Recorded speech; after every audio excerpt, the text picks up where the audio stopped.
আসসালামু আলাইকুম। আজকে একটা ভিন্ন বিষয় নিয়ে কথা বলবো।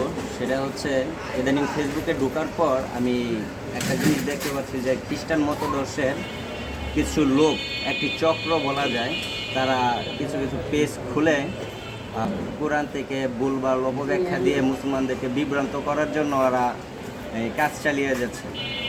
তো প্রথমে আপনারা দেখেন, এই ভিডিওগুলো দেখেন, তাহলে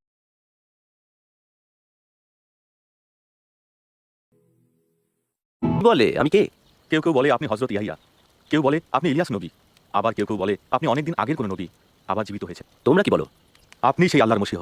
তুমি এই কথা অন্য কাউকে বলো না। ইবনে আদম কষ্ট পাবে, লোকে তাকে অগ্রাহ্য করবে, তাকে মেরে ফেলা হবে, আর 3 দিনের দিন তিনি জীবিত হয়ে উঠবেন। ওরা এই ভিডিওগুলোর মাধ্যমে ওরা প্রচার করতে চাচ্ছে আসলে ঈসাই মুসলিম বিষয় যেগুলো আছে, এই বিষয়গুলো নিয়ে ওরা মুসলিমদেরকে বিভ্রান্ত করতেছে।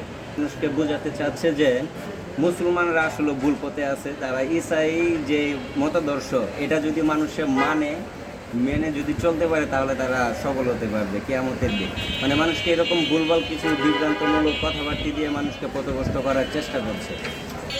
এই যে একটা চক্র, এই চক্র থেকে যেন আমরা বেঁচে থাকতে পারি। আর যে এরা যে ঈসাই অনুসরণের একটা পথ খুলে দিচ্ছে, আর যে মানুষকে বোঝানোর চেষ্টা করতেছে যে মুহাম্মদ সাল্লাল্লাহু আলাইহি ওয়াসাল্লাম যে দিন নিয়ে আসছে, আমরা যে মুসলমানরা যে দিন মানি, এই দিনটা ওরা মিথ্যা দাবি করে, নাউজুবিল্লাহ।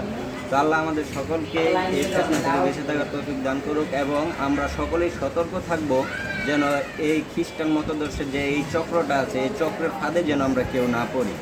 ওরা আপনাদেরকে কোরআন থেকে আপনাদেরকে ব্যাখ্যা দিবে, কোরআনের থেকে অপব্যাখ্যা দিয়ে আপনাকে বোঝানোর চেষ্টা করবে যে আসলে মুসলমানরা ঠিক না, খ্রিস্টানরাই ঠিক। অথচ ওরা কোরআনের অপব্যাখ্যা করতেছে এবং মুসলমানদেরকে বিভ্রান্ত করতেছে। আর বাংলাদেশের মধ্যে অসংখ্য মানুষ, অসংখ্য মুসলিম নাগরিক, আমরা যারা বাংলাদেশের অসংখ্য মুসলিমরা খ্রিস্টানদের এই ফাঁদে পড়ে তারা ঈমান হারা হচ্ছে।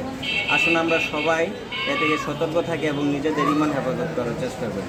আসসালামু আলাইকুম।